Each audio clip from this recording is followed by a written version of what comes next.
Hello guys, I'm Quill, welcome back to my realm, and today we are doing another art trade. This art trade is for Dragon Riders of Fantasy, and I was asked to draw their OC, Elderstorm.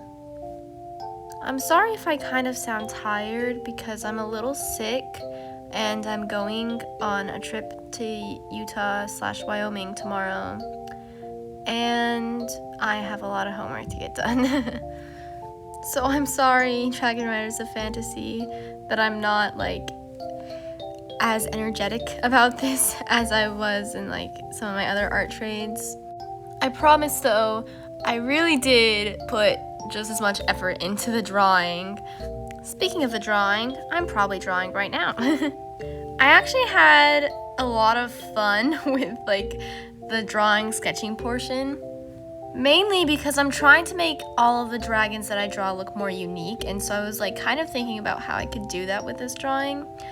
And I don't know why I decided on the really long curved horn, but to me it just kind of fit Elderstorm's character.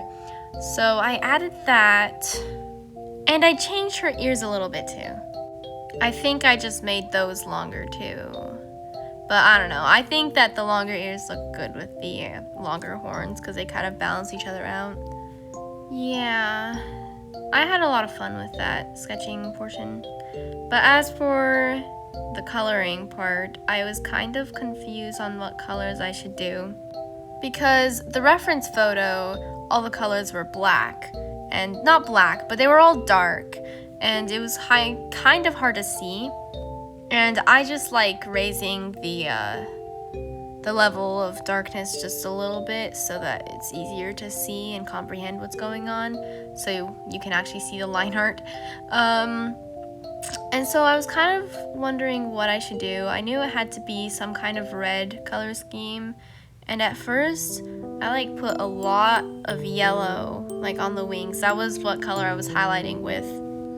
And I was honestly kind of doing this while all my mom's friends were here because she was having a party. And I was trying to double task while playing games with them while also drawing so I could publish this video on time. So I wasn't really paying the most attention to anything. So I added a bunch of blue in places, trying to make it look cool. Because I don't know how I do it, but in the overlay blending mode, I just add a bunch of random colors and then somehow it works. But that's when I'm paying attention to how I do it. Honestly, I don't even know how to describe my art process. Yeah, I liked my shadows, but I kind of had to just scrap all of the highlights.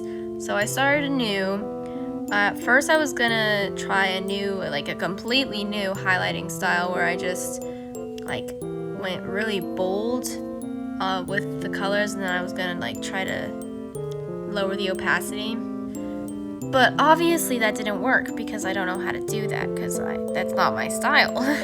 So I just ultimately went to what I normally do, except for the fact that I used add instead of color dodge, because that, I don't know what it did. I used the same color, but the color dodge made it look more orange, and the add made it look more like the yellow that I kind of wanted the highlights to be.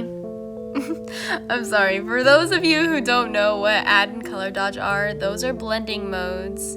And blending modes are kind of the main secret to how to get good shading. Basically, the main blending mode, which is normal, it has the normal opacity for all of the colors and the normal colors for all of colors that you choose.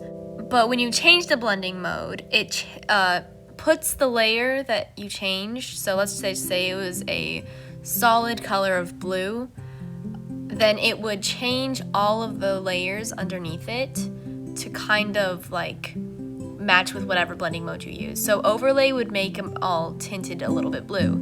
Color dodge would make them brighter and a little bit blue. And add, it depends on what color of blue. Sometimes it would just show up as completely white, but I don't know. Yeah, so that's kind of a really, really basic understanding of blending modes from a person who is pretty unexperienced with them. So good luck with that knowledge, guys. And if you're interested in blending modes but you don't know where to find them, just like search up a tutorial on like how to find them in whatever app you use, because I guarantee you that it is in any worthwhile drawing app. If you discover that your app doesn't have blending modes, like get rid of that app immediately, because blending modes are kind of really crucial. At least that's what I found. Like, they just make it so much easier to have the right colors match for different layers, like different colors. Sorry, my brain's like kind of dumb right now, so forgive me. But yeah, this has been a really long video. I was honestly expecting to only talk for like 2 minutes because I'm so tired and I have homework to do, but it's been probably like 30 minutes of me talking. Yeah, so thank you to Celloberry for the music in this video. Thank you to Dragon Riders of Fantasy for letting me draw Elder Storm. I'm sorry I didn't really get to include much of her backstory or lore in this video. If you guys are interested, it's really cool. You should definitely go check it out. But yeah, I should probably go now because I have stuff to do. So, bye!